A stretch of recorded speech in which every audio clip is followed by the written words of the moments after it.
DPR seringkali mirip dengan tai. Semua orang tahu itu ada. Semua orang tahu baunya, tapi jarang ada yang mau benar-benar menghadapinya secara jujur.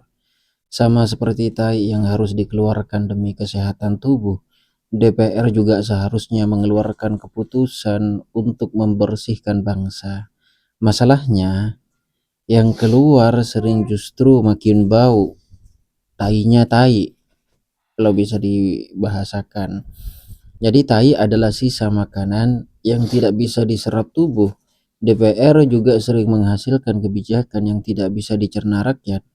Undang-undang yang lahir hanya jadi limbah sosial, menguntungkan segelintir elit tetapi memberatkan rakyat jelata. Hasilnya, publik merasa seperti dicekoki racun lalu disuruh menerima kotoran. Ya, tai sejatinya jujur. Ia itu bau, kotor, dan apa adanya. DPR sebaliknya mencoba tampil harum dengan pencitraan padahal isinya busuk seperti tai.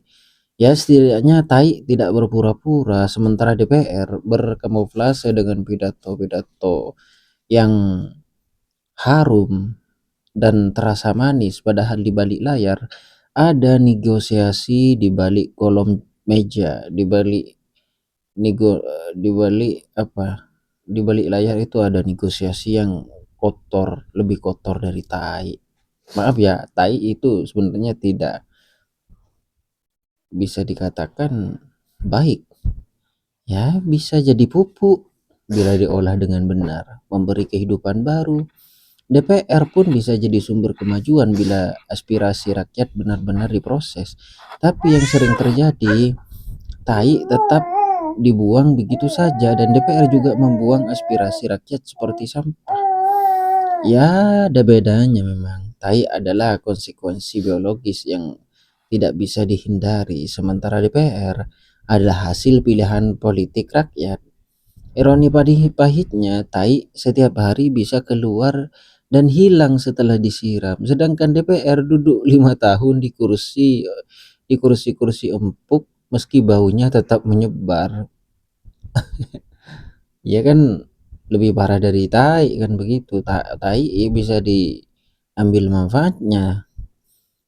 Ya, seperti tai yang menumpuk bila tidak dibuang, DPR juga bisa jadi racun bila dibiarkan tanpa kritik. Ketika rakyat pasif, keputusan busuk akan terus menumpuk, sama seperti sembelit.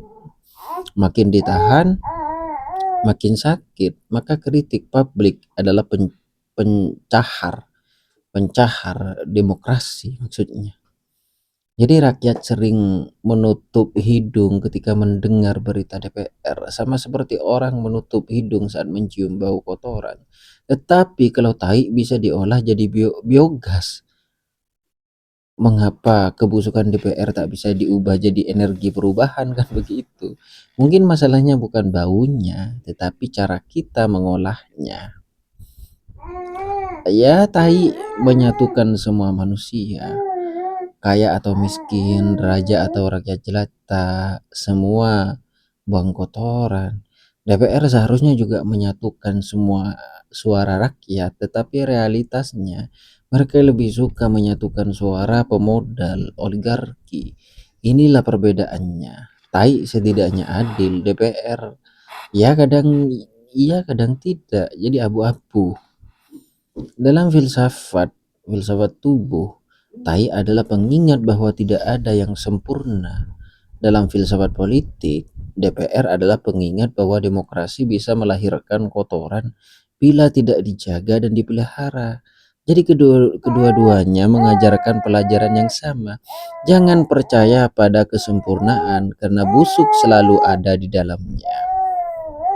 Pada akhirnya, tai punya peran penting dalam siklus alam, sementara DPR justru sering merusak siklus demokrasi. Tai meskipun kotor tetap jujur, DPR meskipun terhormat sering munafik. Maka mungkin lebih adil menyebut DPR sebagai tai politik, tidak disukai tetapi tetap harus dihadapi agar bangsa tidak keracunan. Itulah hakikat tai dan DPR.